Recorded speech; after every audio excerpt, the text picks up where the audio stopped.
Norbert Fradin, bonjour. Bonjour. Alors, merci de nous accueillir dans votre musée Mer Marine de Bordeaux. C'est un plaisir. Et vous allez nous expliquer un petit peu tout ce parcours qu'il y a eu jusqu'à mettre toutes ces merveilles dans ce musée, l'organisation et puis les visites qui vont venir, puisque je crois que ce musée est tout récent.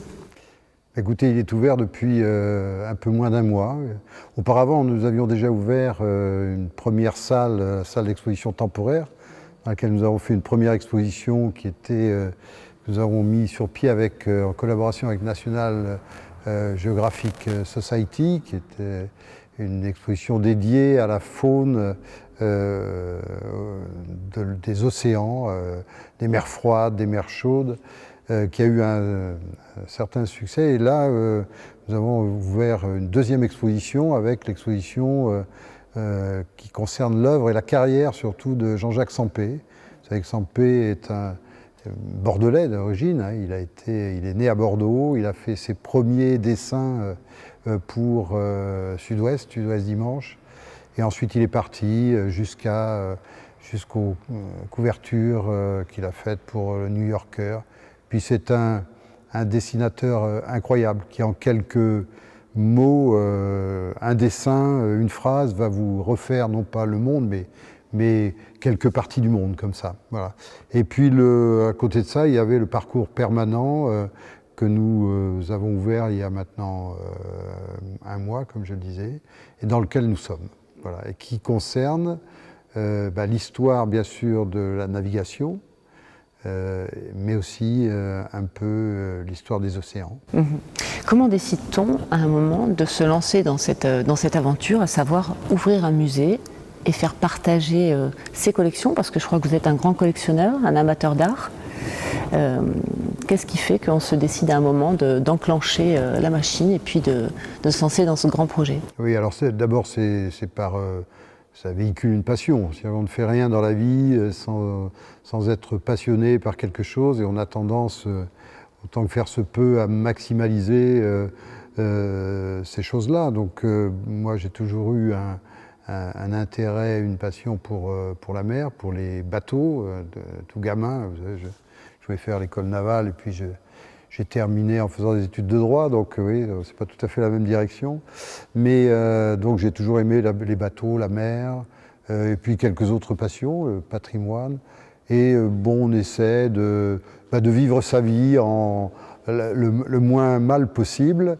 Et donc la passion de la mer et des bateaux m'a amené à collectionner un certain nombre de choses, voilà, d'objets, de marine, de bateaux, de modèles de bateaux correspondant à l'histoire de la marine. Et naturellement, je me suis dit, tiens, pourquoi ne pas les exposer, en faire profiter, entre guillemets, le public, ce qui a fait que l'idée est née comme ça. Voilà, et a évolué après. Hein. J'avais déjà cette idée de faire partager un certain nombre de choses à travers les monuments historiques, les différents lieux historiques dont je suis propriétaire et que j'ouvre au public. Et donc c'est un petit peu la même démarche. D'accord. Alors tous ces objets, ces bateaux là qui sont derrière nous, qui sont magnifiques, font partie de votre collection personnelle. Vous courez le monde, vous courez les musées. Comment est-ce que vous repérez les pièces qui vous intéressent?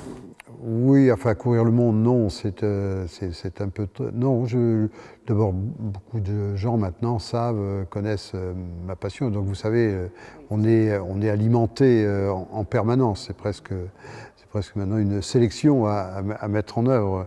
Donc voilà, j'ai beaucoup de personnes, effectivement, qui me proposent des choses, soit de gré à gré, soit à travers des ventes publiques, voilà. Ok. Alors il a fallu trouver un lieu aussi pour mettre toutes ces œuvres d'art. Et alors, curieusement ou étonnamment, vous êtes rue des étrangers avec une exposition qui est aussi ici, qui parle des migrants, des étrangers. Est-ce que vous croyez au hasard, Norbert Fradin? Le hasard, non, parce que de fait, ce lieu, la rue des étrangers, les bassins à flot, c'est le port de Bordeaux. Et tout naturellement, d'abord Bordeaux n'existerait pas sans son port. Hein. on le dit souvent. Et j'ai choisi cet endroit justement parce que c'était pour moi l'endroit tout à fait choisi pour pouvoir construire un lieu dédié à la mémoire de la navigation, la mémoire de la mer, la mémoire des océans.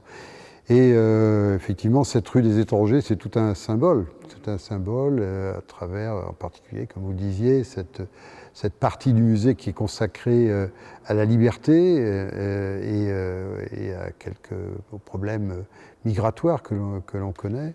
Donc il y a vraiment, oui, une rencontre, là, on peut dire qu'il y a une espèce de télescopage des idées et des faits. Mmh. Alors il a fallu organiser aussi ce musée, vous le disiez, à travers l'histoire de la navigation et puis d'autres axes que je vais vous laisser énumérer ou en tout cas évoquer. Il y a aussi une partie qui se préoccupe un peu du devenir des océans, à savoir axé un peu sur l'écologie, sur le développement durable ou la préservation en tout cas des océans. Ben, je ne me voyais pas, c'est-à-dire qu'au début, je me suis dit, tiens, je fais un musée de la marine. Et puis très vite, je ne me voyais pas parler de la marine, des bateaux, des hommes, des femmes qui ont navigué, sans parler du milieu naturel sur lequel ou dans lequel ils ont évolué. Donc l'idée de parler aussi de la mer, des océans, de la nature et des problématiques environnementales, que l'on découvre aujourd'hui tous les jours. Aujourd'hui, on se dit, mais pourquoi n'en avons-nous pas parlé auparavant? Il y a une demi-dizaine d'années, c'était un petit peu moins le cas. Donc l'idée est venue, oui, effectivement, d'associer la mer à la marine, donc au musée Mer Marine, et également de l'associer à la culture et à l'art. C'est cette idée de musée un peu transversal qui est assez hors des sentiers battus. On a un certain nombre de musées de la marine, de cités de l'océan, qui parlent de sujets ponctuels, de choses liées ou à la marine ou à la mer, etc. Mais un lieu qui regroupe d'abord ces deux thématiques, c'est beaucoup moins fréquent. Et puis le fait de se dire, la mer a toujours été connectée avec les civilisations dans lesquelles la navigation a été intimement liée à la conquête des empires et donc aux civilisations elles-mêmes. Et on s'est dit, voilà, on va parler de l'art contemporain de chaque époque.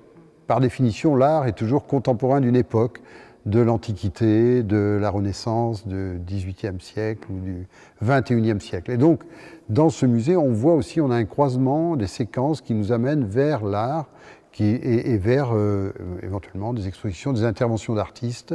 On pourra en parler, de différents artistes, vivants ou pas, et qui ont meublé pendant des millénaires le profit de l'humanité, si j'ose dire. Voilà, ainsi s'achève la première partie avec Norbert Fradin. On se retrouve la semaine prochaine pour la suite.